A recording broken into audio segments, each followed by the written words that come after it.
Thanks for requesting me. We're back with Life After Magic, and we're going to do Annalee's story today.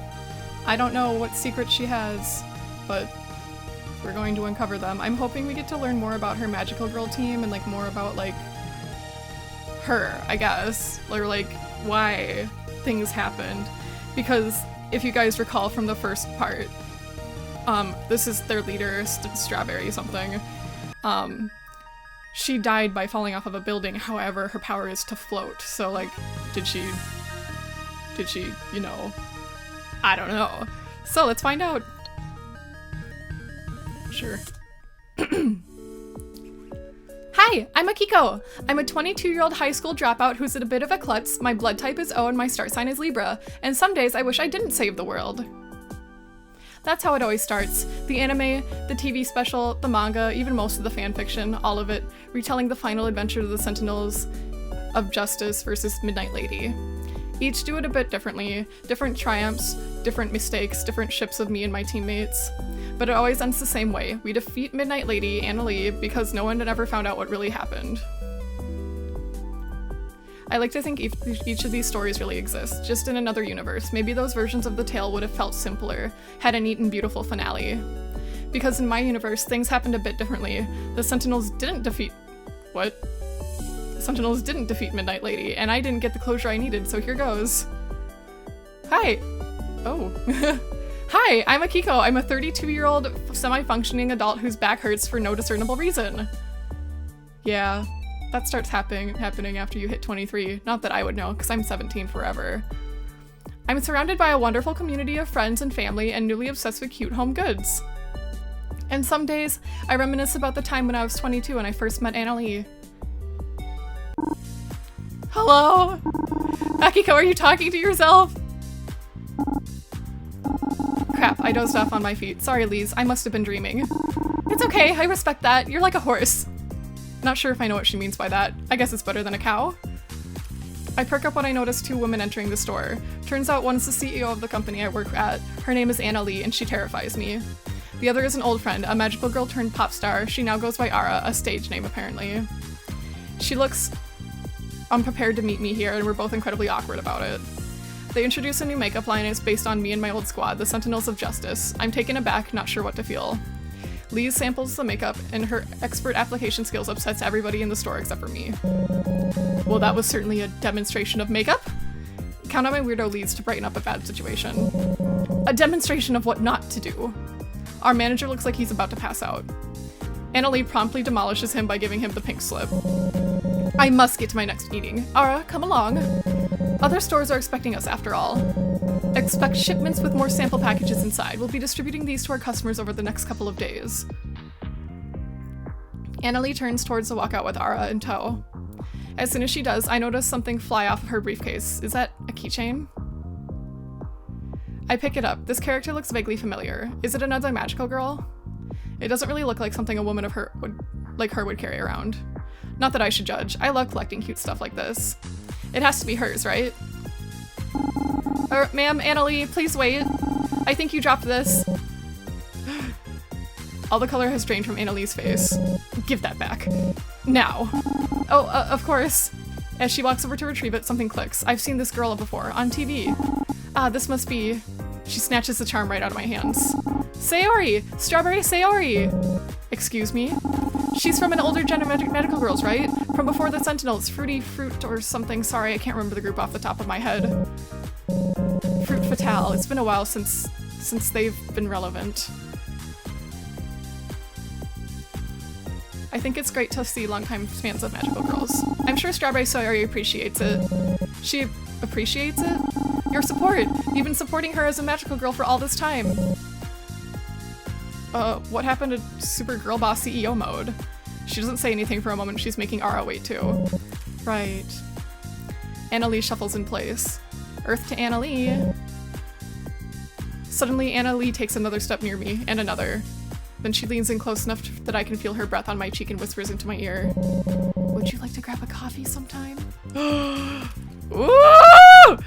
Yeah, boy! Yeah, boy! Yes!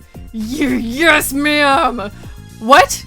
My jaw hits the floor, or it would, but I'm trying to keep my composure as much as possible. Maybe she just wants to discuss magical girls, or maybe she knows who I really am. Theories swim around through my head. Anything seems more plausible than me getting hit on by a beautiful older woman, yeah boy, who is also my boss's boss's boss's boss. I don't even know how far that chain goes. Well, out with it. I don't have all day. I'm a very busy woman. Do you have a cell on you? Actually, just take this. She takes a pen out of her suit jacket's pocket and grabs my wrist. Huh? Annalie writes a phone number on the back of my hand. Call if you're interested, but don't bother if you're not. With that, she finally returns to Ara's side. What? Purely business. I give low employees the chance to interview for a better position on occasion. She got the number of a higher up. Let's go. We're behind schedule. Ara glances back at me at the last moment. I give her a look as to say, we're talking about this later. A little different from the story you probably know. Don't worry, I'll keep you refreshed on the details. In fact, the memories keep flooding back to me, clear as daylight. Kind of like when I first tried the sentimentality makeup line. Line makeup. I start to open up the samples Annalie presented us with. Admittedly, the formulas for this line seem solid. The eyeshadow glides over my eyelid and the lipstick's creamy base feels great to apply. That night, I have the most amazing dream. It's like living through the movie of some of the Sentinel's greatest hits. Like the time Sentinel Aurora or Boyoung lulled a Hydra to sleep with her singing. Or when Sentinel Nova used her exploding stardust to cheer us all up with an impromptu fireworks display on the roof of the school. I dream of our Genki, Sentinel Perigi. KJ always felt out of place on the team, but their invincible double saved us from collapsing buildings, toxic gas, mind control. And finally we have Jackie, Sentinel Soul. I have never known anyone stronger in my whole life, both physically and emotionally. There are a few things more satisfying in this world than catching a villain monologuing and then, BAM! A Jackie red-hot fist to the face. Whoa, it's like I'm back there again. Ara showing up at the makeup store, dreaming of my former teammates. Alistair didn't think it was a coincidence. He sent me out to gather the Sentinels. I remember... Never mind, I saw this part already. Magic was fading, Alistair couldn't talk, the Sentinels gathered, we know the story. But we had no idea what would be coming. We bickered, we debated magic's roles in our lives, and we barely formed a plan to take a look into things. I struggled with the idea of leading the Sentinels again. Would I be able to reconnect with my old teammates without making rifts between us worse? Would they be able to come together again as a team? I wanted a distraction, needed a distraction. I thought, what could it hurt to see what Annalie had wanted from me? Oh, sweet Yanakiko, you had no idea what you were about to get yourself into.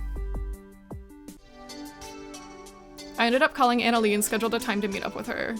It took a lot out of me to work up the courage to do so. Deep breaths, pep talks in the mirror, and posing like a superhero. And somehow, it worked out. Too well, in fact. I was expecting we go out to a restaurant or something, but as it turns out, I got invited straight to her condo. Ooh. Which is fine. Totally fine. She's a successful businesswoman, and she didn't get to where she was by wasting time on silly time-consuming little dinner dates. It's all a bunch of phooey anyways. Why not be direct? She's a woman who knows what she wants. It's a trait I admire, and I hope to learn from her in our encounter. I scrub every inch of my body beforehand. I spritz multiple pumps of the most appetizing perfume I have. I even cut my nails. You cut your nails? Girl? I've never prepared for a night like this before. I'm terrified, but really, really excited too. So, very excited. Ah, Akiko, you're here. Quite on the dot. You knocked on the door the split second 6:59 turned into 7 o'clock. Sorry, I'm just the type to be very punctual. Is that so? I feel like she can see right through me. I've actually been 5 minutes late to work for the past week. Maybe she knows that somehow. I awkwardly saunter into her living space, which is more beautiful than I could have imagined. Everything looks so clean and immaculate and expensive. So how hungry are you? Huh? It's a weird way of putting it, but it works on me. I can feel my ears burning. So hungry. I'm starved basically, but not in a weird creepy way. Like, I'm just really excited about this.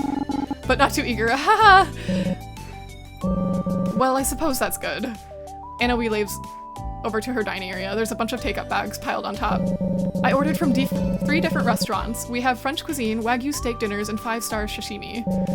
Drinks, of course, will be prepared accordingly. Yeah, wow, that all sounds so tasty. Can't wait to dig in. I ate beforehand. I think I severely misjudged the situation. I was offering a choice of one meal rather than free-for-all. Although I suppose I can't be begrudged a healthy appetite. Note to self, our retailers on the shop floor need longer lunch breaks. Of course, I was just thinking about what I'd like to try.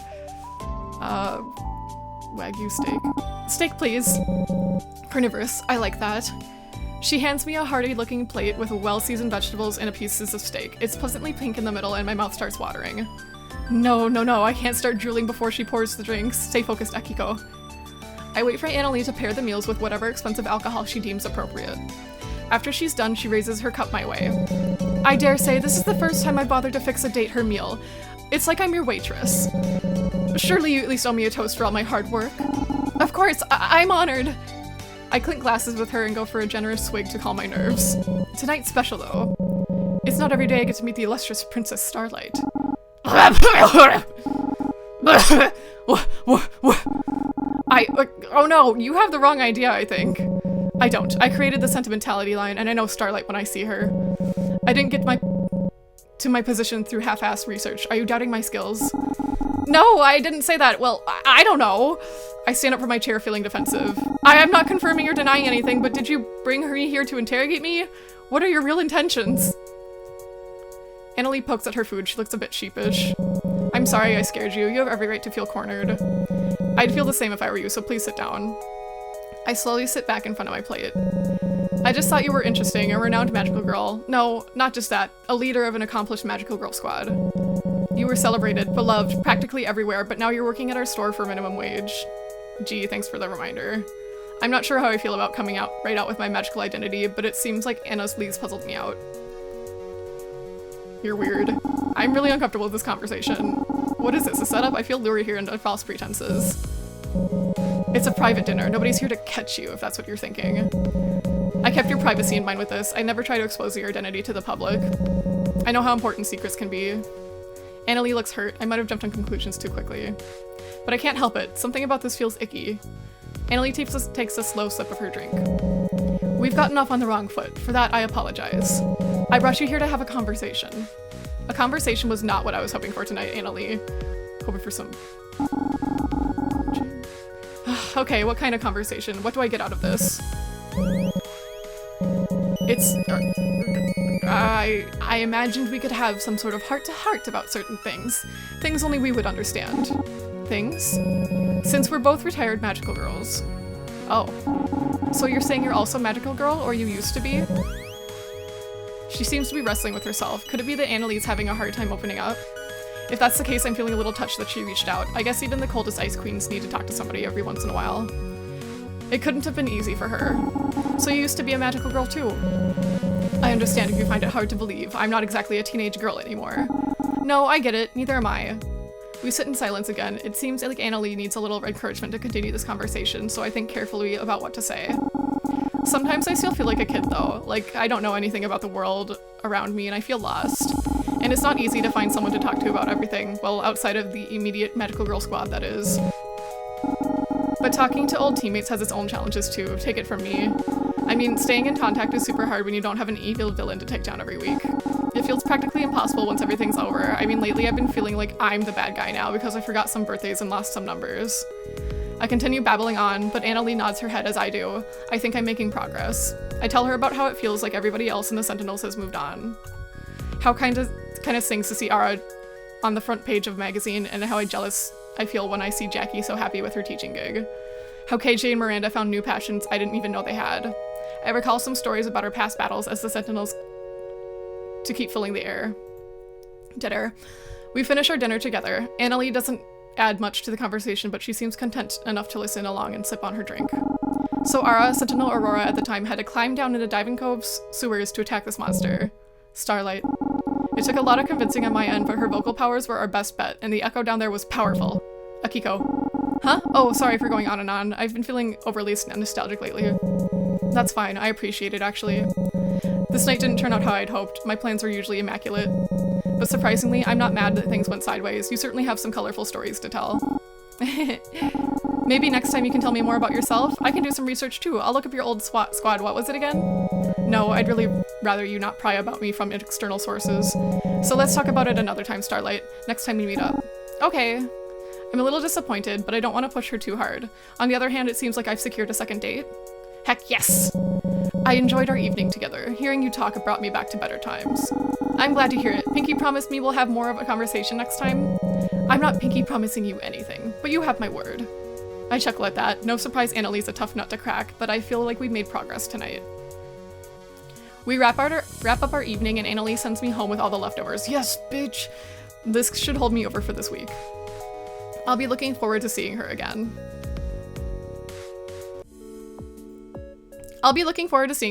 That's still true. Even though it's been a whole decade since I last saw her. But those days flashed before my eyes just like they were yesterday. After that, Lise met the rest of the Sentinels. Was Jackie there too? Yeah, another detail that's different from my universe and all the stories. It's all a lot to think about. Lise gave everyone their perfect makeup match. Jackie was particularly flattered by Lise's excellent sales pitch, and it took no small feat to wrestle Lise off Miranda. That's when the rest of the team tried sentimentality, chatting and bringing up the old days. It was so nice to see everyone at the store that day. A moment of normalcy, fun, before it came crashing down. These memories, how vivid they are. I don't think it's an accident. Maybe there's something amiss with magic again? No, those days are far behind me. I know what this is. It's my heart begging for closure. But where would I even begin to look for her? Maybe the answer is in front of me, my memories. Let me think back to what was next. I decided to take the initiative and ask Annalie to meet me at a cafe. Our last meeting was awkward at best. I'm still beating myself up for how badly I misinterpreted her signals. I've had time to think about our conversation, and there's a lot of questions I'd like to ask now that I'm not on the spot. Annalie is sitting across from me at a small table for two. She's frowning at the well-minted menu above the counter. I think she's scaring the baristas. She's scaring the hoes. I like this spot. It's not too fancy or highbrow, and it makes for a great date venue. Not that I've brought many dates here recently. She doesn't seem to be listening. These frappes seem to be overglorified milkshakes. Cookies and cream? Caramel ribbon? You're telling me this is coffee? Hey, don't knock it till you try it. Fine, this place was your suggestion, so put in an order for 2 of us and I'll try it. Pressure's on. What will I get? Large frappes, baby. She's gonna love this shit. Okay, I got 2 frappes with extra whipped cream. Annalie takes a small sip and instantly crinkles her nose. It's sickeningly sweet. It is. That's the appeal, I think. I'm worried about your generation. To think that some people order this every day. Drink it! Hear me out. Normal coffee isn't enough for us these days. We need caffeine and a mega load of sugar to get through our shifts. My condolences. We sip on our drinks for a bit. Annalie looks positively elegant sitting in front of me with crossed legs and a pinky finger out as she raises her cup to her lips. But also totally out of place. This isn't really a businessy joint, and the customers are mostly cool younger people. Down to business then. I'd like to talk to you more about magical girls, specifically regarding the Sentinels and the relationship with Met. Hold your horses, I'm okay talking about this kind of stuff with you, but we promised we wouldn't be just me sharing stories. I think there's some give and take is only fair. Deal? Annalie tilts her head. Who knew Starlight was such a little businesswoman? Fine, I can accept that. I figured Pinky Promise wasn't going to work, so I've decided to speak your language. The first thing I'd like to ask... Why did you scout me out? I know you said you wanted to talk about the Sentinels leader, but you literally work with Ara. Why not approach her first? I did, but not overtly. I asked her about her time as a Sentinel, typical business small talk before we get into nitty-gritty over sentimentality. And what did she say? She spent the entire conversation complaining about you. What? Starlight this, Starlight that. She didn't have anything to say about herself as Lieutenant Sentinel Aurora, which is what I was really asking her about. Oh, Ara. I'm sorry, we've had our disagreements in the past, but I think it was this bad. Don't be so short-sighted, Starlight. From my point of view, she's head over heels for you. Ooh. Excuse me? Don't even joke about that. I'm not the joking type. She's dedicated to you. It's enough to make me a little jealous. Annalie, now you're definitely messing with me. Maybe. Annalie taps her nails on the coffee table as she sips her drink. I suppose I have no choice but to delve into my past. I've already asked so much of you already. Okay, whatever. I'm all ears. Do you remember when you picked up that charm from me back when we first met? Of course I do. I don't think I'll ever forget it. That was Sayori, Strawberry Sayori, that is. She was the leader of our magical group, Fruit Fatale. Sayori was the heart of our group, the first of us to gain magical powers and the one who named us. Other than me, there were 2 other magical girls, Bree and Marina. We all went to school together. Whoa, sounds kind of like us. The Sentinels were all at the same high school. Let me guess. It's the one by the south side of Diamond Cove, the one by the seaside? Yes, that's the one. Did you know that building used to host an all-girls school? Before Emerald High, it was Ruby's preparatory academy for girls. Oof, I think I heard something about that when I attended. Makes me kind of wish I was able to attend back then. The name sounds way fancier. No, you don't. 1, we had to pay tuition. 2, our classmates were positively vicious. Back on subject, we all bonded together because we were misfits who stuck out for one reason or another. Take Bree, for example. She was a total delinquent, picking fights with anyone who looked at her funny. Annalise shakes her head disapprovingly. Marina and Sayori were perfectly tame in comparison. But they weren't able to keep up with the whims of classroom cliques, or any the other insufferable social expectations imposed on us. And you? What about me? Did they pick on you because you were too pretty? I bet they picked on you because they were jealous of your looks. If you were even half as beautiful as you are now. Stop right there, you sound like a lecherous old man. Hey, that's going too far, I was just giving you a compliment. Anna really rolls her eyes. For the record, they called me a stuck-up prude. They might be right, but I have my rules and boundaries. I don't think you're a prude at all. So am I stuck up? No! Anyways, Sayori offered to meet us at a cafe once we had all gained our powers. She was a sweets fanatic, but always ordered us bizarre parfait. Strawberries, bananas, grapes, and avocados. Ew. Sounds unique.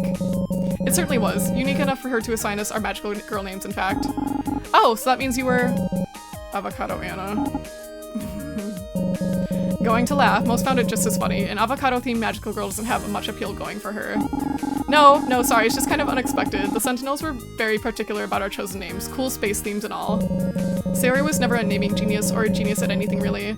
She's what you'd call a complete airhead. Girls at school picked on her for being a ditz. But I could never say no to her when she flashed that ridiculous grin. And so Fruit Fatale was born. And so it was. Annalie looks to be in a trance as she calls back old memories. Honestly, I'm right there with her, thinking about two magical days full of excitement and wonder. Honestly, I'm kinda envious of you, Annalie. Sure, your school life didn't sound amazing, but you had a great squad to back you up. Now you're a whole CEO on top of the world. You balance magical life in a real life in a way better than I did. I was the leader of the Sentinels, then I was a high school dropout, and now I'm just a lowly makeup store attendant. I've been thinking a lot about that recently. Oh, you were? Annalie was thinking about me. Should I be celebrating right now? It seems to me that you do a lot more than you think you do. I've been consulting some other retail workers in stores after meeting you. You are a front-facing salesperson selecting makeup based on the individual needs of the customer. That takes people skills, intuition, and a deep knowledge of our products. Not everybody will be satisfied with what you pick out, even when you think you've made the right choice. That's a mental toll. It's admirable, really. Wow, thanks. I mean, I'm really getting used to talk down about what I do. But you're right, it's super hard, but rewarding. Like when I picked out something that really makes the customer happy, I get this total boost of energy. It makes my day. I think that's why I'm still at the store, to be honest. I can always look forward to those little wins. I see. Now it's my turn to say I'm envious, Starlight. It sounds like you are making a positive difference in the world, even when it's just helping people with their makeup. Annalie, please, you have nothing to be jealous of. Oh, but I do. I'm planning to resign very soon. What? Resign? Quiet down, you're disturbing the customers around us. Sorry. Sentimentality will be my mark on the brand, and then I'm off. And I'll let you on a little secret since I'm in such an admissive mood today. I despise glamour pop. Climbing the ranks of this company has been hellish. You can't imagine what I inherited either. Years ago, the company was on the brink of total financial collapse. There was mismanagement at every level. We were about to go under.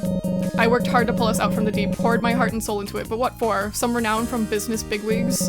At the end of the day, I'm just a woman to them. But then what's next for you? I guess the sky's the limit for someone so accomplished. Please, I'm not aiming for anything so lofty, and I haven't thought of much of what I'd like to do after this either. Annalie glances over to the barista, who is currently transfixed and pouring a milk heart into somebody's latte. Maybe I'll do something like that. Coffee? Just a fleeting thought, I'm not being serious. It's okay if you were, though. I feel like I should do something assuring. I'll be here for you. Annalie, I want you to know I'll always be here for you, no matter what you choose to do.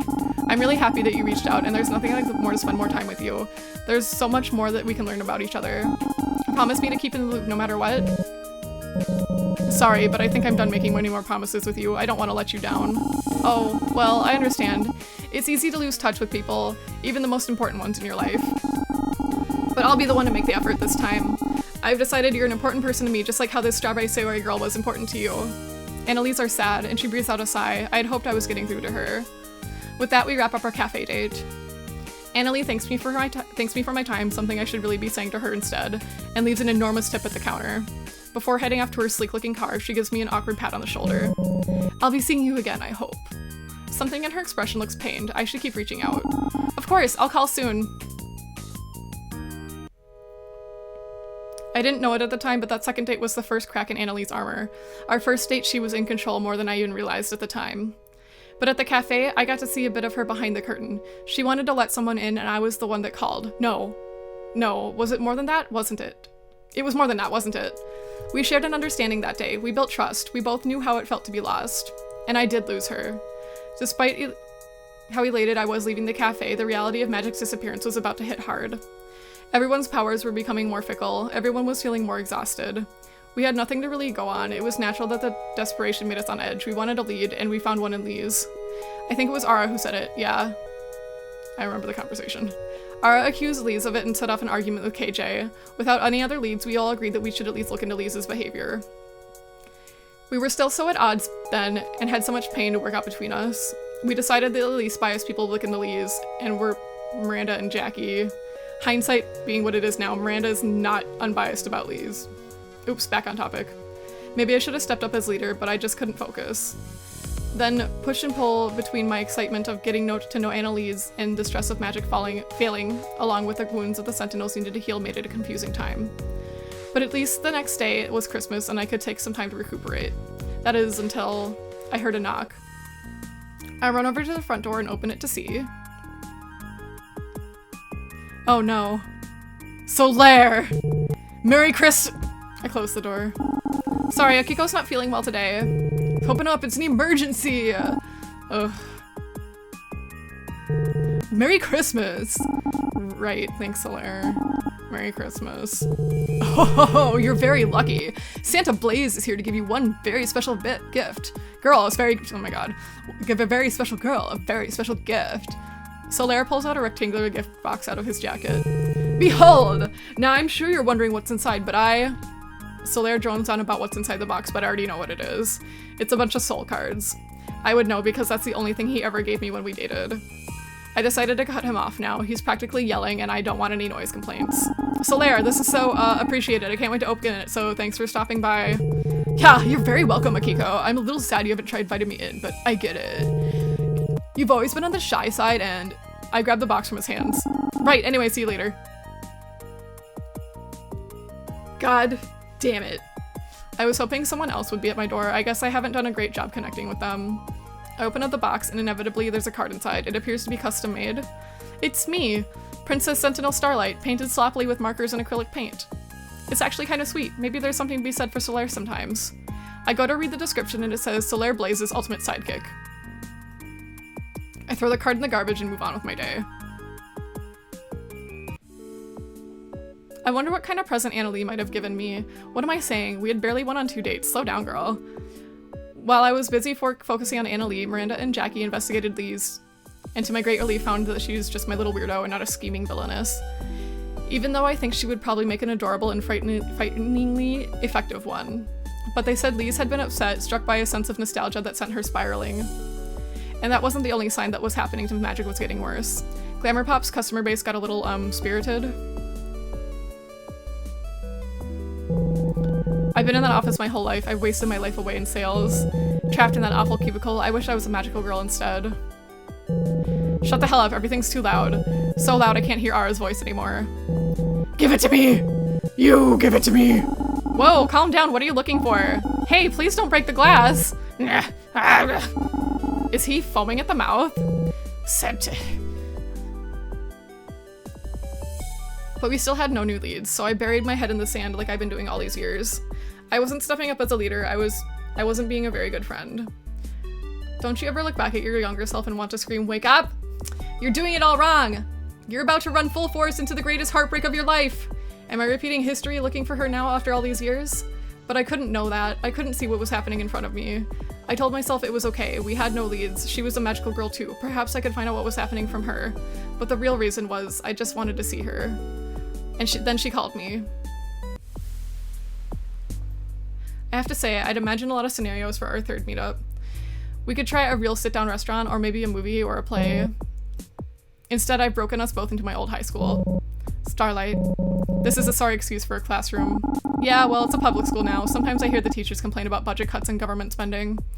Not that I ever had the chance to follow local politics. I was not too focused on saving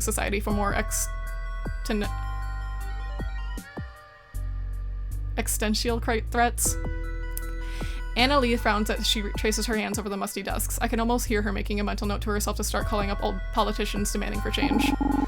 I'm sure it's a very far cry from its former glory, but this is what it was like when I went to class. Still, these desks are looking dingy as ever. And look, I carved my initials into this one. I'm surprised they still haven't sanded it down. Former glory. On the contrary, everything looks the same. That's what's so horrible about it. Surely they could have invested in whiteboards. These desks look better in my day, even the chairs are the same.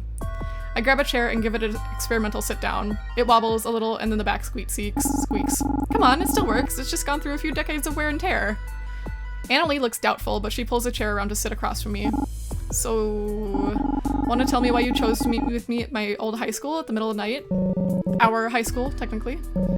I don't know what I was expecting, to be honest.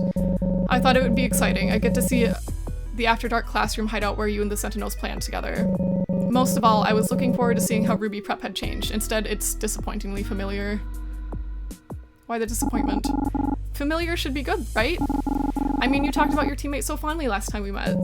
I was fond of them, not the school itself. This place doesn't exactly evoke good memories for me. Right. She mentioned being a misfit in the past. Does that mean you were bullied? Oops, I didn't mean to say that out loud. Anna Lee exhales wistfully. I suppose that's what it was. All four of us were bullied, tormented by the other girls on the daily for being a little different from the root norm. That's what made magical life so great. It felt like we were empowered and in control of our lives for once, until we weren't. She's being vague, but I think I know what she means. Magic is a heavy weight to carry. It feels like everything spirals if you can't handle it. Anna Lee meets my eyes and gives a slow nod. The air is silent for a while. Anna Lee looks like contemplative as she stares out the cloudy windows of the classroom. We've shared a handful of quiet moments together like this over the past few meetups. Anna Lee seems like she enjoys them. There's probably not a lot of wiggle room to chill out when you're constantly on the business grind. Eventually, I decide to break the calm with an exaggerated sigh. I can't say I'd have broken in here had I known you just wanted to visit on a whim. No offense, but it's a little risky. Please, like you care about the rules. You told me you've broken in here about 1,000 times with your Sentinel crew. You're right. The security is practically non-existent. It's funny. We're years apart in age, but it feels like you're my classmate right now. Me? Your classmate? I bet we would have been great friends if we went to school together. We wouldn't have been on the same magical girl squad or anything, just classmates. And even without the magical girl stuff to relate to, I bet we'd get along. Don't be ridiculous. We're a generation apart. What would we even talk about? I don't know, maybe we wouldn't have to talk about anything. We could just sit here and enjoy each other's company like we're doing right now. I can't say I'd hate that. Is my mind deceiving me, or is Anna Lee's cheeks a little pink right now? If this is a dream, I hope I never wake up. Starlight. No. Akiko. May I ask you a question? This is something I need to know. Please be honest with me. Your magic. Where does it come from? That was out of nowhere. I'm not really prepared to divulge right now. I'm an alien princess. Okay, it's a long story, but I don't mind giving you the rundown. So basically, I'm from space. An alien, not human. My home planet was destroyed and I had to seek refuge here on Earth. Stop right there. I'm not asking for your TV backstory. I've seen the anime, I've read the articles. The alien shtick is cute and great for the press, but I want the real story, not the made-up one. Made up? I'm being for real right now. You aren't. Do you seriously expect me to believe you're an alien princess from outer space? Yes. Akiko, please. Can't you tell me the truth? I am. Annalie looks at me in disappointment in her eyes. I suppose that means I'm not getting a straight answer about where your magic comes from. I should have known better. That's on you. You're choosing not to believe me. I know my past, just like you know yours. We're not talking about my past. Annalie, why are you getting so upset?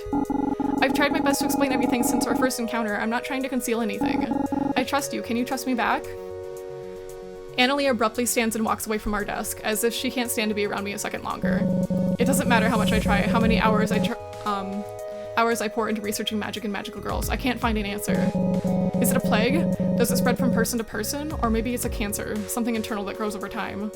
Annalie turns her head, her gaze is icy. Even you, my most promising lead, won't give up her secrets. I'm a lead? I've told you everything I can. I shared stories the public's never even heard of with you. I can tell you can go over them. I can go over them with you over and over, but this is all I have. I can't accept that. I'm sorry, Starlight. That was completely out of line. Somehow I always get carried away around you. It's alright, really. But I want to know, what happened? Why freak out on me where my magic comes from? Anna, we lasers her a second. It's because... Do you feel in control of your powers? Actually, they've been disappearing lately. Truth be told, I've been having some issues with my magic. My light won't shine as bright before. I've tried using Serene Aid on Jackie and it barely did anything. It's been something I've been meaning to bring up with you, actually. With me? Why? Have you been experiencing a decline in your powers?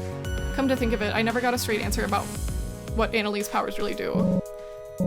My powers belong in the past. I'm not exactly keen on using them anymore. That's understandable. Some of the Sentinels worry about using their magic too. They won't do it unless it's absolutely necessary. Still, at this rate we could lose our powers forever. Our retirement from magical girlhood may be permanent. Unexpectedly, Annalie smiles and grasps my hand. That's a relief then. Excuse me? It isn't a weight off your shoulders, letting go of magic for good? Yes? No? I don't know. I haven't considered what my life might be without magic. For better or worse, it's been a part of me since forever. It's hard to let it slip through my fingers without even knowing why. She frowns and lets go. I feel a little guilty, crushing the spark of joy she had shown me. I want to reach out and feel her hands again. Then what about your Sentinel friends? Have they been losing their powers too? How do they feel about it? Well... I'm not at liberty to speak to anyone's magical effectiveness at the moment. Those are confidential Sentinel secrets. But I guess you are onto something. We definitely have a range of opinions when it comes to our powers. I admit I may know one or two people who could stand to live their lives without it. It might be freeing, actually. Freeing indeed. Listen to me. You couldn't give me a straight answer about the origins of your powers. How could you stand to walk around not really knowing what could happen next? Can you trust your Sentinel friends to always fight for what's right, to keep their magic latent, never to be used for their own selfish gain? Stop, they're my teammates and my lifelong friends. I haven't always been the best about keeping up with them, I admit, but I know them. You know them for now, but people change. High school won't last forever, and neither will your 20s. Bad things happen in life. Horrible, awful situations that you can't even imagine until they happen to you. It can break a person apart or turn them inside out. Yes, one of us could stray from the path of a normal, upstanding life. Anyone could make the wrong decision. But we're always here to be support one another no matter what happens. We made that promise when we became magical girls, and I believe it to this day. Annalie scoffs at that, rolling her eyes. God, give me a break. I can't stand this naivety. Nothing is permanent in this lifetime, not your magic, your friendships, or your flimsy teenage promises. Everything feels like it's going horribly wrong. Has all the progress I've made up with our relationship been for nothing? I'm sorry, but this is how I feel. My friends are good people at heart. I know they wouldn't abuse magic we share. Maybe you could talk to them, like get to know everybody better? Please, I know more about my fair share about the Sentinels. Ara and I have been working together for longer than I've even known you. Yeah, but...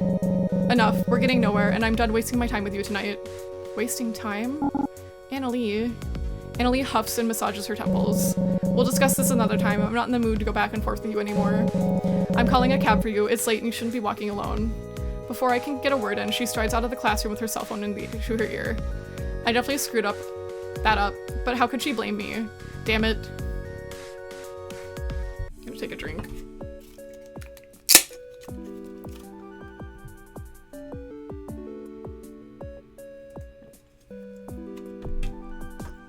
How could I have been so stupid? I could punch myself, so cloying, so desperate for when she already had her plan in motion all along, trying to trick me into her way of thinking. Then she came for my friends, and I let her walk all over me. Believing in them doesn't make me naive, thank you very much. And we worked hard to keep in touch, help each other through mistakes and bad times. Why did I even want to find her? Fuck her. Why did I even see in her, so smitten with her fancy heels, power suit, dreamy eyes? No, I should find her so I can set her straight. Or, here we go back into one of my memories. I need a moment to calm down.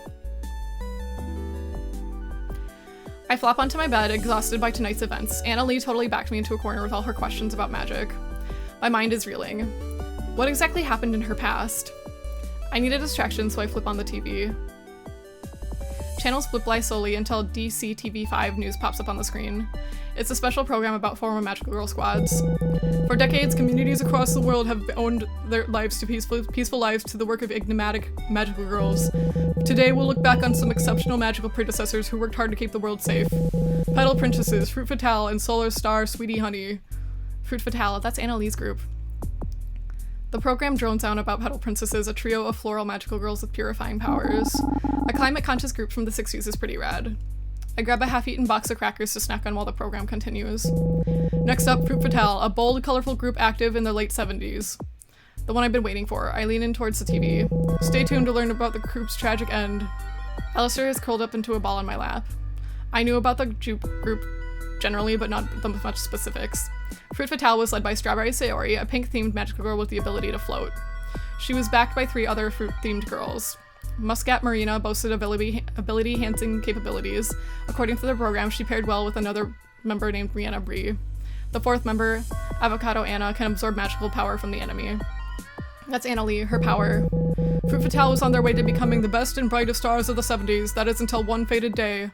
Alistair's ear picked upwards. A picture of Strawberry Sayori is shown, shifting from full color to grayscale. For December 31st, 1979, Strawberry Sayori tragically lost her life after an accidental fall. Fruit Fatale was immediately disbanded, and the remaining 3 members have not been spotted in public since. The program continues on, speculating on potential causes of Sayori's accident. Why couldn't she stop her fall with her floating ability? Was she mid-battle with a terrible enemy? There's a queasiness that grows in my stomach as the reporter muses on the dangers of magical girlhood. That's when I get a call from KJ. They say the Sentinels want to meet us as soon as possible. They also warn me to stop using the makeup from the sentimentality line. The makeup, it sends a sickening chill up my spine. I tell them I'll call a meeting soon. I want to figure out what's happening with magic, I do. But now that I know what happened to Sayori, Anna Lee is all I can think about. Phew, I've calmed down. 10 years ago and no one has been able to get under my skin quite like Anna Lee can, even when she's not in front of me. The Sentinels were doing their darndest to pull the right threads. When we met, they expressed interest in breaking into Anna Lee's office. They saw my hesitation, but Lee's reassured me. They wanted more info on the makeup. I told them I could guarantee Anna Lee wouldn't be at her office. I wanted to be helpful, and I wanted to talk to Anna Lee about Sayori, the plan she was holding on to. The cold night air sends a shiver down my spine as I wait for Anna Lee to arrive. I bounce up and down in a feeble attempt to keep warm. Ever since our last meeting, I've noticed that she's been very secretive. No more cafe dates. Anna Lee's always been cagey about being seen out and about, but I can't help feeling on edge.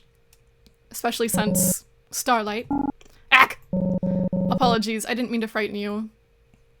Despite the clackety heels, she's pretty good at sneaking up on people. No, it's my bad. I was totally spaced out. Not good. A young lady of your caliber should be aware of her surroundings at this time of night.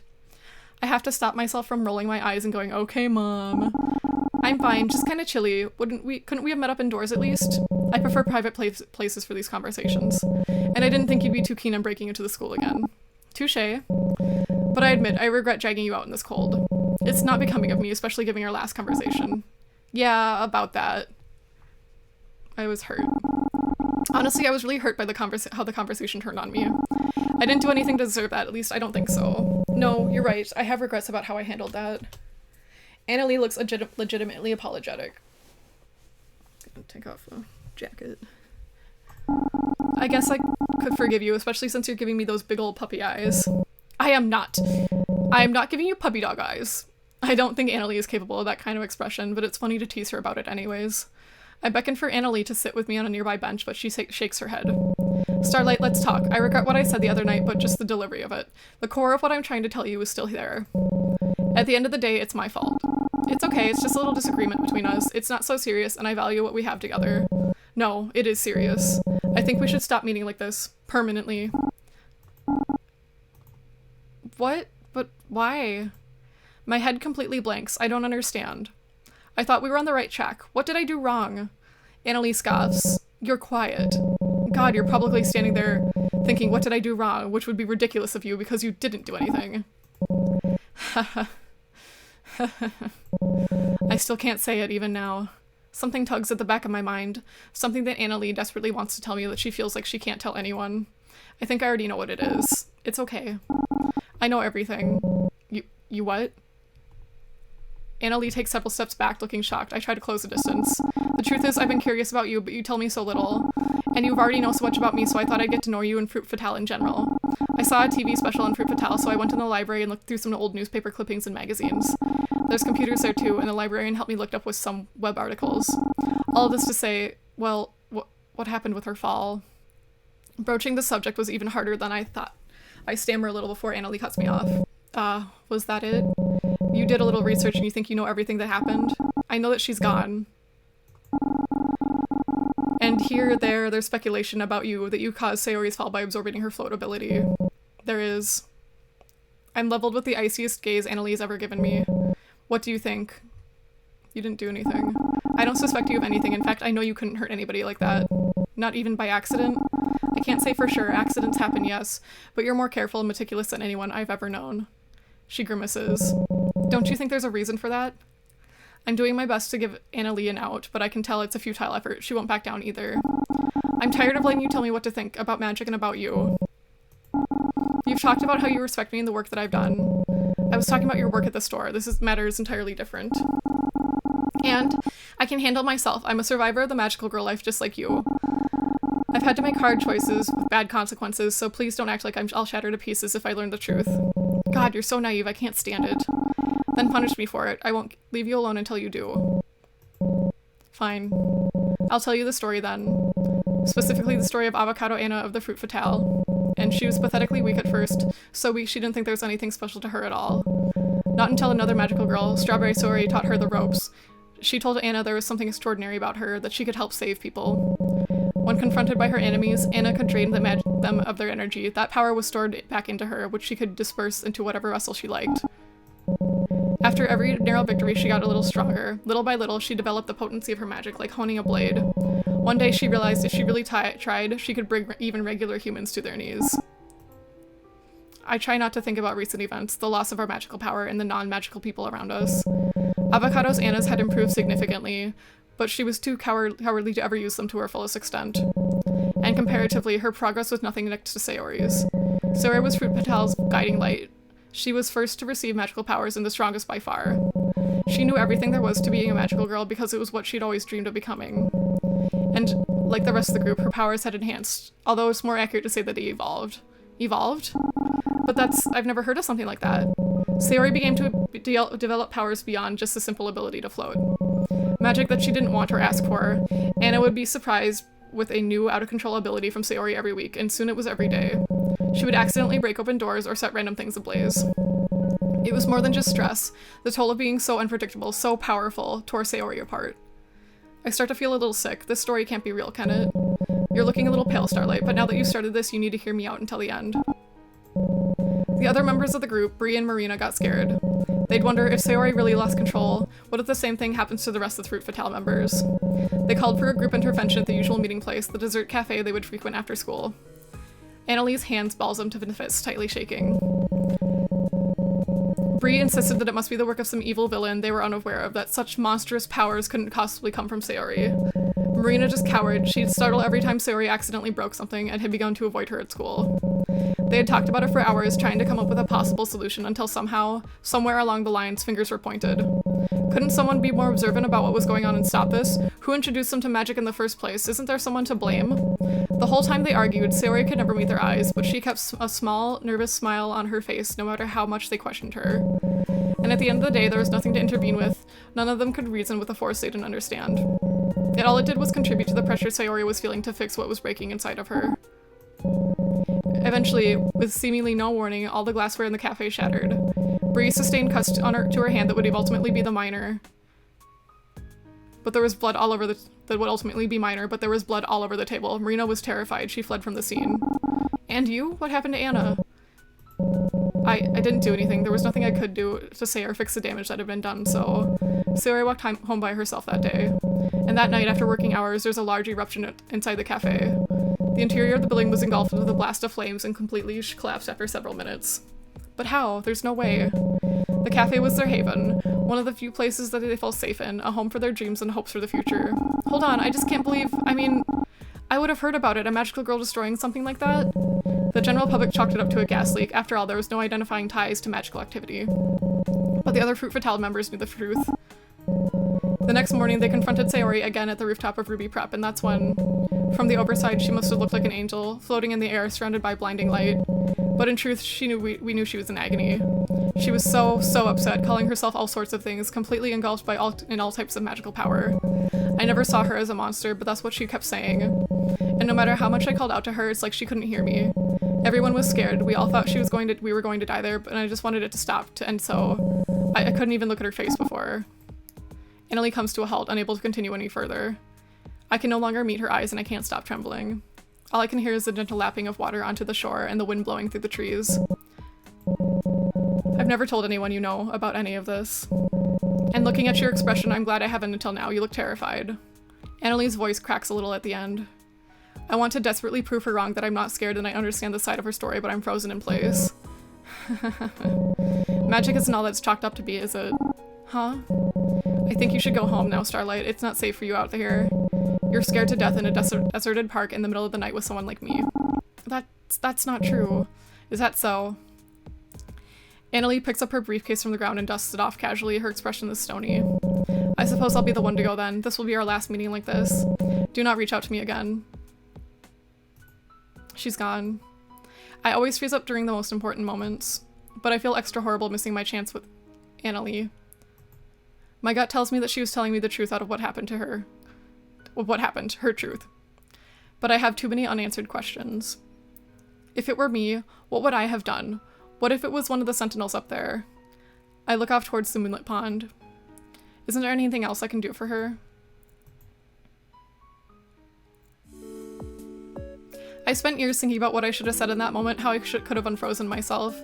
But that's the benefit of hindsight, reflection, getting older. I wasn't ready to say what I needed to say now, but I may have never had the chance. She's gone. What's that? My phone is ringing. I pick it up. Hi, hello, Miranda. Squeeze in next to me. Lise, you can put us on speaker. I'm here. Is she conferenced in yet? She could be. How do I do speaker? Look at your phone, bottom left corner, hit the button. Hi, Akiko, can you hear us? What's going on? An intervention, dummy. It's a group call. We wanted to talk to you. Oh, why? What's going on? Well, now you got coffee with Miranda and I the other day, you were a little totally out of it. And when you came by the Golden Glove, I could tell that your mind was in the past. I mean, that happens, right? Just some ordinary, not magically induced 30-something nostalgia. We all know that you're still hung up on Annalie. Ara! So tactful. I mean, it's not totally natural. It's New Year's Eve 10 years ago today. So let's get to it, Akiko. You need to find Annalie and tell her off. That's not what we agreed to say! Akiko, we want to help you find her. And maybe see if she's got any other evil schemes going. Or maybe she's changed. I bet she has gotten even more beautiful. Jackie, stay back. I'm flirting with her. You're all so sweet. I've been thinking a lot about trying to find her, but I have no idea where to start. I tried looking on the Facebook. It's just Facebook now. But she's not on there. I don't think she wants to advertise where she's been. Oh, princess, you still haven't gotten any better with the internet, have you? I'm fine with the internet, it's just not fine with me. I have a little treat for you, check your texts. Are you serious? Is this for real? It seems so, because I know I trust KJ's sleuthing. It's worth a shot, isn't it? You should go. If only to tell her I'm still mad about how she used me. Do you want to take my camera? They're so small these days, you can go undercover. Honey, I think she wants to go as herself to talk it out with Annalie. Oh, right. But you could take my camera and I can give you an earpiece, and I think we should let them have privacy. Well, that's no fun. I'm with Lise. You better tell us what happens. We don't even know if she's there. I mean, why would she be there of all places? Are you doubting KJ's master hacking abilities? She'll be there. You don't know how much this means to me. Only a few hours until the place closes for New Year's Eve. You should hit the road. Good luck. Don't hold back. Be safe. And we're here for you no matter what happens. My sentinels, always having my back even after all these years. I love them so much. This address, it was under my nose this entire time. Is it the cafe? Well, I have a bit of a drive ahead of me, but to understand everything, you need to see what really happened on that final day. December 31st, 1999. New Year's Eve. The past few days have been a blur. After I got back from meeting Annalie, the Sentinels called me to hear the news they got from Lise and KJ's break-in at the Glamour Pop headquarters. It turns out they're sure Annalie is our culprit regarding the magic disappearing. Not only is she stealing our powers, but she's plotting something big and villainous too. They were hesitant to give me the details, they knew something was up. I had no choice but to lay my cards on the table. I've been seeing Annalie on the side. Okay, not the most accurate phrasing, that definitely earned me some weird looks from one half of the table and KJ and Ara yelling at the other end. At least my actions achieve a little solidarity between them for the first time ever. I skipped out on the nitty-gritty details to ask about Strawberry Sayori to save myself and Annalie from even more group scrutiny. That was all I could handle that night. They asked me to call a meeting to discuss what we could do. That was days ago. I hear my phone ringing every once in a while, but I don't know if I can gather up the courage to even leave my room. I froze with Annalie and I'm freezing up now. I'm letting everybody down, but I just can't. Alistair stands next to me, his head turning toward the front door. Knock, knock. Huh? Miranda and Ara and Jackie? Akiko! So you were home. Why haven't you been answering our calls? Told you, Akiko totally holds up at home when she gets depressed. I'm not depressed. You are. I'd be depressed too if my supervillain girlfriend dumped me. Ara! Breakups aren't easy. I told you guys, it was a big misunderstanding. She's just a friend, a confidant, I don't know. Things got really, really complicated. Obviously. Don't worry about it, Akiko. Ara's been worried sick about you. We all have been, actually. It's bad out there. We passed the store you work at, it's on fire. Literally. Under normal circumstances, I'd cheer for the thought of my workplace up in flames, but after what Anna Lee told me about Fruit Fatale's cafe... Sorry, there's just been a ton on my mind. Did you find out Anna Lee's plan? That's what we've been trying to call you about. Yeah, so your CEO girlfriend has been also up to all sorts of shady stuff. Ara fills me in about the details about what happened. Anna Lee wasn't just stealing our powers, but stealing money from the sentimentality line too. All the profits were supposed to go to a charity of Ara's choice, but according to KJ, the cash from pre-orders were filtering into some offshore account. Ara gets too frustrated to continue, so Jackie picks up the slack and tells me about the website confirming Anna Lee's association with Fruit Fatale, something I knew already. But what I didn't know is that Anna Lee would be waiting on the rooftop of Glamour Plot headquarters for a self-proclaimed New Year's Eve party, presumably waiting for Ara and the other Sentinels to challenge her on everything regarding the makeup line. And that's it. I wish you could have been with us last night, though. And KJ and Lise were hyped up like they just pulled off a big heist. Lise was on the brink of switching careers from makeup assistant to professional spy. Okay, I kind of regret not leaving the house. Listen, I had my reasons. I was engrossed in, research. That sounds promising. I'm encouraged by Miranda's warm smile. Well, get your butt dressed and we'll bring that research with you. KJ and Lise were scoping out the Glamour Plot rooftop for clues, and we told them we'd meet up there. Oh my gosh. We told them we'd all meet up to decide what to do next. And we need you, Akiko. Miranda looks pointedly at Ara. Even though I'm doing a great job at guiding and inspiring the team, we probably need our Princess Starlight. We definitely need her. I could cry. In fact, I promise to meet them soon just so I can usher them out before I do. I gather myself. It's not going to be easy, but I have to face this. I walk briskly to our meeting place, Cove Park, 8 p.m. as promised. I spot KJ's motorbike first, parked by the cars, and then I see the crew gathered around the waterfront. Everyone is on edge, but we take stock of our situation. A healthy separation period from the makeup has caused my powers to come back. They're definitely not as full capacity, but it is something. And I was hoping if it's like this for me, everyone else should be in a better state as well. The group ascends, one by one. Jackie's flames are burning brighter, Ara's songs are potent again. Miranda's bursts of stardust are bright and lively, KJ's bubbles are properly bubbly. KJ, Lise, I heard everything went okay with the break-in. Akiko, you should have seen KJ breaking locks, hacking computers. Lise, don't be so modest. She sweet-talks our way past reception, and when a security guard nearly caught us, distracted him with a perfect bird call until we got away. They won't stop talking about it. Alright, you two, your criminal mastermind duo can wait.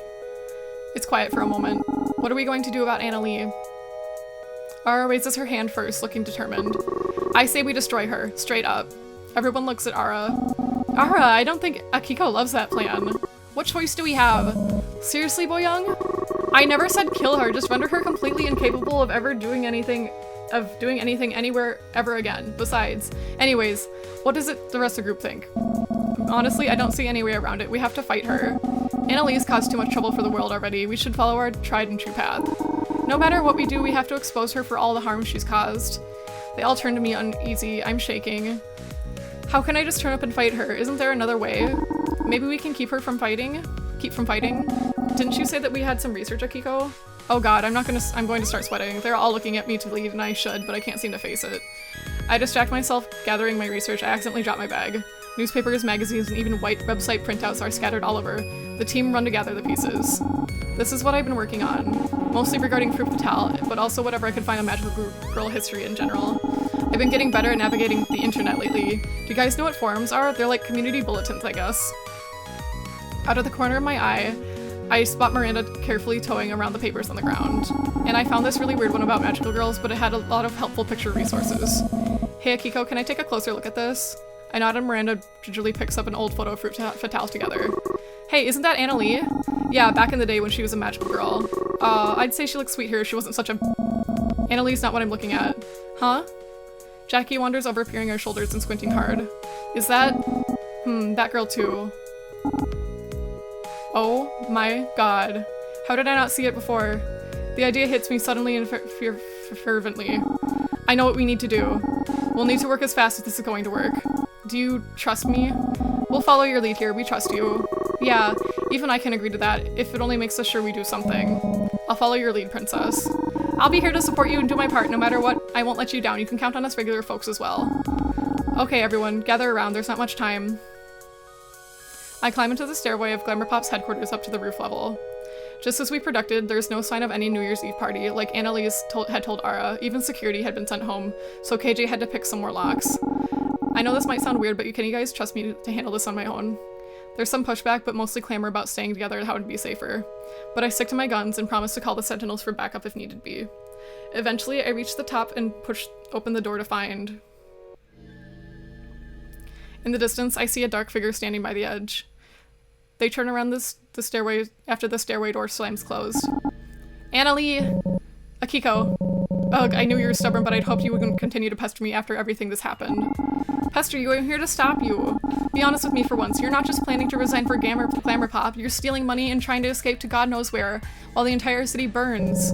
Ha! Don't say I didn't warn you. Best to keep your distance like you did in the park. I'm capable of even worse.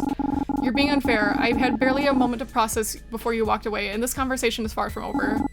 Start with telling me why. I deserve that at least. Why use the Sentinels like this? Why throw our home into chaos? Annalie's eyes glaze over for a moment, as if lost in a memory, an eerie look, yet somehow familiar. I thought you would understand of all people. All I can do is remember the glory days, the days where I tried my best to follow Sayori's lead and use my magic for the sake of others. But when I try to move on, I can't stand the life I've been given. For people like us, there's no life after magic. Before she continued, the rooftop door swings open behind me. I turn around to see... She's got the cup thing. From the doorway, one blonde and one imposing, one looks absolutely furious at Annalie. I'm so curious, so like, I'm assuming these are her magical girl teammates, but like, how did they find them? Like, who are they? Oi, Hannah! That's enough! I'm tired of listening on this mopey bullshit! Akiko, I hope we didn't scare you. Oh, not at all. I'm rather glad to see you both made it in time. Why are you two here? How could you have known? I've got the Sentinels to thank, actually. I explained that Miranda was the first to notice a young Muscat Marina looking strikingly similar to Miss Violet, our teacher at Emerald High. Similarly, Jackie's eye drifted to Banana Brie, who looked suspiciously like a frequenter of the Golden Glove. This city is far too small. And you're trying to burn it down, my dear former students are going to be... If my dear former students are to be believed. Listen, Anna, Marina and I can't stand to hear you crying about how you have no reason to stay in Diamond Cove and that there's no future for people like us. You and Sayori were the only members of Fruit Fatale. I've tried for years to get in contact with you. You thought you didn't want to talk with us, or maybe that's all true, but we're here anyways. There's nothing to talk about. Annalie cocks her head slightly. Or don't tell me you'd like to play catch-up with Sayori's killer. Bree and Miranda draw back, looking aghast. Something tells me this isn't where they were hoping to steer the conversation. Who said anything about killing? Damn it, please don't tell me that's still what you think happened after all these years. I'm gonna tell you this one last time. That day when Sayori lost control of her powers, she was smiling at us through the pain. Bree, not this. And I've told Marina over and over, I saw it. She fell because she made a choice. She did it to protect us. Seriously, Sayori didn't have control over what was happening, not at the end. Can't we just accept that it was out of our hands instead of blaming ourselves for her death or making up a story to make us feel better? Speak for yourself, Marina. Sayori was strong. She never gave up on us, and I know she wouldn't give up on herself either, which makes my actions even more despicable. So you're still on this self-destructive crap. How do you think that would make her feel? You're betraying her sacrifice. You're both trying to make this into something it's not. It was an accident, and don't tell me about what she would have wanted. We should grieve, but we also need to live our lives. Isn't there anything I can do to stop this whirlwind of arguing? I brought Bree and Marina here because I thought they could help. The only thing I've done is push Annalie into a corner. In the end, I still can't do anything right. I stare at the ground, sweaty hands bunched up my skirt, through thoughts racing, and out of the corner of my eyes I see green sparks. Deny the truth all you want, but I want to know what happened. But I know what happened. I know who I am, what I am.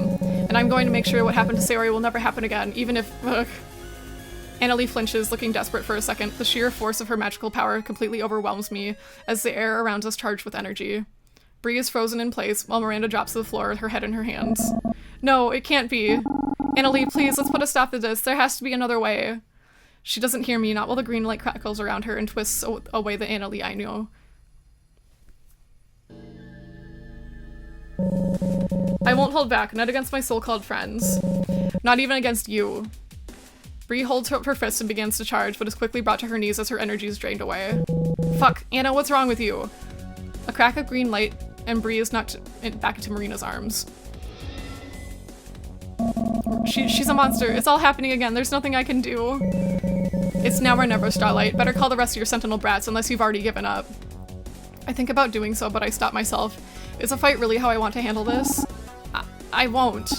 I'm not going to fight with you. I'm not backing down or calling for help either. We can still talk this out.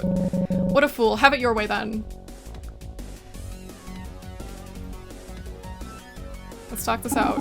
Remember the night we first met up at your condo? I was so excited to spend time with you back then. Let's talk it out and you can tell me what you want from...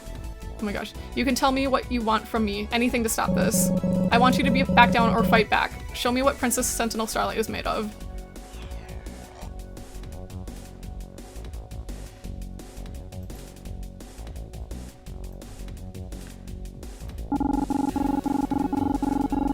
Back when we met up at the cafe, you said I was making a positive difference in the world just by being a makeup salesperson. That meant the world to me. I know you want to make a positive difference too. It was all a ploy, don't you remember? I'm at the top of the corporate chain. To think about who stands by benefit to keeping you at work. You were beneath me.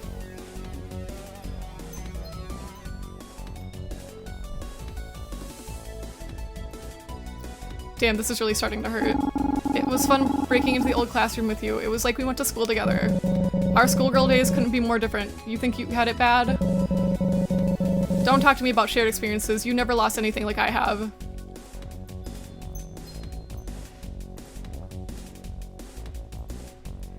I'm nearing the end of my rope. If this doesn't work out, I don't know what will happen next. I wish you had stuck around longer at the park. That night I wanted to tell you how I really felt.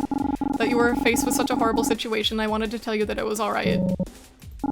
I wanted to tell you that I accept what happened and I accept you. Shut up! A minute later, use a Shadow Blast. I'm dead. I'm completely at my limit, but somehow I'm still standing. Come on, Annalie. Why won't you heal yourself? Attack me. Call up the whole Sentinels. Do something! I don't want to use my powers on you, not after everything you've taught me. Wouldn't you agree that everything after you've done tonight, it's not really who you are or what you believe in? Our magic isn't for hurting others. We did it. I totally blacked out there, but somehow I'm not on the ground. Akiko, wake up. Annalie's holding me. Her arms are wrapped around me, keeping me up from crumpling into the floor. Please, wake up. Just 5 more minutes. Absolutely not. I need to know if you're actually okay, so please look at me. Annalie actually sounds concerned and tired to boot. She's shaking me, which doesn't make for the romantic embrace that I'd hoped for, but I'm still okay. Hoped for a week ago, but I'm still okay with it. Fine, you've got me awake. Looks like you've gone back to normal. Your little matriarch was completely idiotic. What were you thinking? But it made me realize something. I don't think I can stomach cutting down another person that's important to me. I'm important to her? I bask in that for the moment until I realize we're not only the only two on the rooftop. Holy shit, Anna, that was absolutely horrifying and traumatic on so many levels. I know, I'm sorry, I really am. The truth is, I care about you both. I stayed away because I was afraid I could hurt you somehow, and I ended up doing exactly that. But I don't expect that I can reconcile with you about all that really happened with Sayori, to be frank, seeing you all pushed me over the brink. I look over to Bree and Marina, expecting sadness or anger, but now you're actually talking to us, Anna. I haven't heard you say something that genuine for a long time. I appreciate it. Seriously, we want to be in your life. You're right, honestly. You're both too good to be around someone like me. Oh my god, please shut up. You've been a complete pain in the ass tonight, but you're like a sister to me. A stuck-up prissy, estranged for years, an idiot of a sister. Bree grabs Annalie by the shoulder and starts jostling her around. Annalie has gone completely red in the face, but she doesn't look as angry as usual. Get off me. I have very important things to do right now, I'll have you know. Marina steps forward and gives Bree a look, and after Bree lets go, so gracefully taking hold of Annalie's hands. While I can't exactly approve of what's happened here today, in the end it doesn't matter much to me, not when I've missed you so much. Remember all the conversations we would have together, sometimes little, sometimes deep? The girlhood camaraderie? We can start over and do it all again, if that's what you'd like. I've missed you too, Marina. Your kindness and wisdom is something I've clearly needed the past few years. I give them their moment until Annalie breaks apart and marches away with a serious expression. Clear the roof and go inform the Sentinel members of the situation. I need to make some calls to deal with this situation. I need a few minutes, alone. I perk up. Annalie's going to fix everything then? This whole time has been really that easy? I nod and motion to leave with Marina and Bree. Stay put, Akiko. But your super secret phone calls? I need you here with me for the calls. After all the time I spent with her, I've started to realize that Annalie is a horrible liar. Sure. Marina and Bree look pointedly at me and Annalie and then me again. I see. Take your time. The hell's going on? We're dipping. Marina grabs Bree's arm, guiding her towards the rooftop stairwell and closes the door with a slam. Annalie motions for me to come forward and I join her to look out at the sky. Not a bad view, right? I used to come up here after an all-nighter back when I was on the lower rung of Glamour Pop. Yeah, it's still hard for me to picture the Annalie that's not at the top of the corporate food chain. Call me Anna. Anna? God, why do I feel so embarrassed about that? I'm probably done for when it comes to business or even a life here in Diamond Cove. Not like I really mind. What a headache I created for myself. Okay, Anna, questions. What's going to happen with the makeup, the money? When's the next time I can see you again? What happens after this? Slow down. I'll work on halting the makeup sales and do right by my promises, even if that means there's a financial nightmare in my future. Don't worry about the magic either. Transforming me back made me let go of a lot of things, it seems. And now, what's next for us? After everything that's happened, are you sure you still want to keep up with this, relationship? I do, because I love you. I don't know how to say this, but I really like you, and I want to be with you. You're a fool, and you're so much younger than me. Go find a girlfriend your age. I'm still practically your boss, for goodness sakes. I reach out and grab her hand. I don't care. You should. I don't. Fine. Annalie leads forwards and I close my eyes. I'm shaking with nervous excitement and I feels like my ears are burning. I feel the heat of her breath on my face and a hand on my face, and then she kisses me on the forehead, sweet and soft. Sorry, Akiko, that's all you're going to get from me. Alright. I try to keep it together, but I can't help but giggle with giddy excitement. Wipe that smile off your face. You look silly. Despite what she says, Annalie starts to laugh at me with me. After a while, Anna nods her head towards the exit. Well, shall we? Already? I'm afraid our time together is limited here from here on out. We've lost our privacy too. I glance back at the rooftop door and I see a crowd of people peeking through the doorway. Oh no, it's the Sentinels. Even Alistair is there, staring at me wide-eyed. Haha, it seems your posse is eager to see you. Everyone seems thought I heard something, sorry.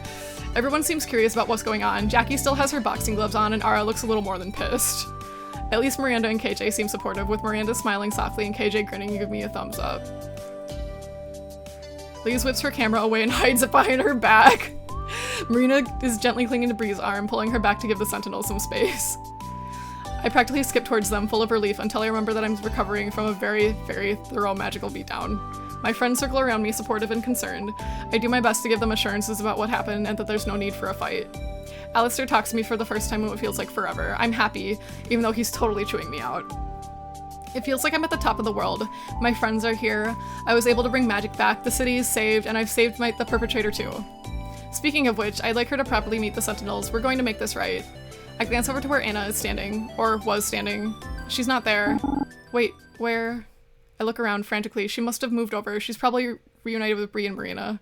But the two remaining members of Fruit Fatale look just as bewildered, scanning the rooftop and over the edge.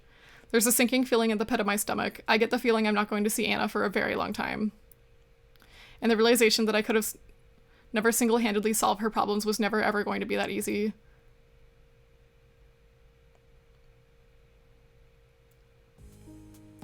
And just like that, there was no sign of Annalie, Midnight Laney, or any other alter ego. At the end of the century comes with magical trouble, and seemingly the end of my relationship with her. I searched incessantly with the following weeks. My lead was that the makeup was called back and the money issues were ultimately resolved, but all strictly behind closed doors. It happened on a businessy official level that I was never able to breach despite my best efforts, and so this time stretches on into months and even years. Things changed for me. I decided to move on and to focus on my career. I leveraged my extensive makeup knowledge to formulate an entirely new brand out of products. It's a leap of faith, but it works out. Despite the ups and downs of business, I can't say she didn't warn me about that. I take on new experiences. I have new relationships that are fun but fleeting. My body changes, but I'm a lot happier and healthier. This time I stay in proper contact with my friends, the best part of watching them grow alongside me, and I cheer when I see them thriving. But all the while, I can't help but stop and look back on what I could have been. So that's why I go. December 31st, 2009. I knew it. It's a nice cafe, tucked away in a small town, but it seems like a friendly place. There's an elegance to the decor, simple but eye towards beautiful craftsmanship. I only showed up 10 minutes before closing time and I walk in as the last customers walk out. There's no one behind the counter, so I stand nervously looking at the menu. It's a no-frills kind of place. Fine coffee from around the world, nice teas, delicious-looking pastries. If she's here, if she's really here... Oh god, what have I driven all this way for? What if she hates me? What if she put this all behind her? No, I have important things to say to her. Unanswered questions, unavoidable feelings. What if she doesn't want to speak to me?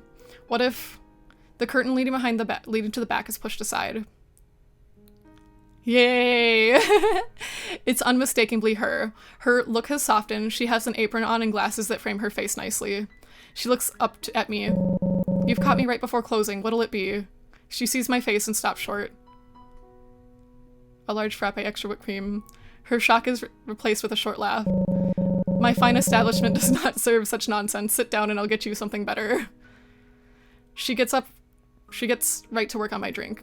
I sit down at a comfy table nearby and watch her move around with grace and expertise. It's a quiet moment, enough for us to gather our thoughts. Then she sits down opposite of me with a drink of her own and a scone. Since you always love sweets. She hesitates. Even then, she even looks nervous. Starlight, Akiko, I know I've left suddenly. I can't say that I haven't thought about what I might say if you stepped through my door one day. There's a lot I want to say too. Got New Year's Eve plans? In fact, I do. Oh crap, a holiday. What a terrible timing to come digging up the past. I should go. I see your face. I meant I have plans with you. Talking over a pastry and a nice warm drink. Oh! I gather up the courage to ask for a long, honest conversation that'll last into the night. About everything I felt before, where she's been, everything I'm feeling now, and what she's feeling too. I don't know what's going to happen or what she's been through. I don't know how I feel after our conversation, but I do know this is exactly where I need to spend New Year's Eve. Don't be getting shy on me now, Akiko. Where should we start? I got an achievement called Coffee Shop AU. Oh, that was sweet. Oh, look, that's that's the team. Look at Annalie, she looks so cute.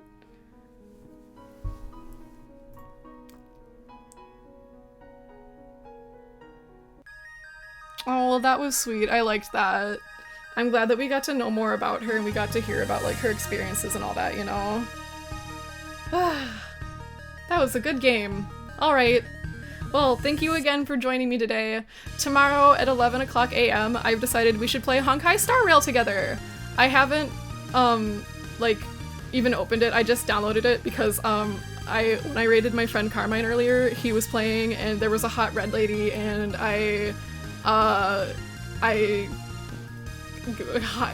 hot red lady. You know. So I downloaded Honkai Star Rail. I've never played a Honkai game before. I played Genshin Impact, but like, you know. Anyway, so we'll do that tomorrow at 11. So watch me like do polls and hopefully we'll get the hot red lady. Yay! Let me see. Oh, I got 2 friends streaming. Who has less viewers right now?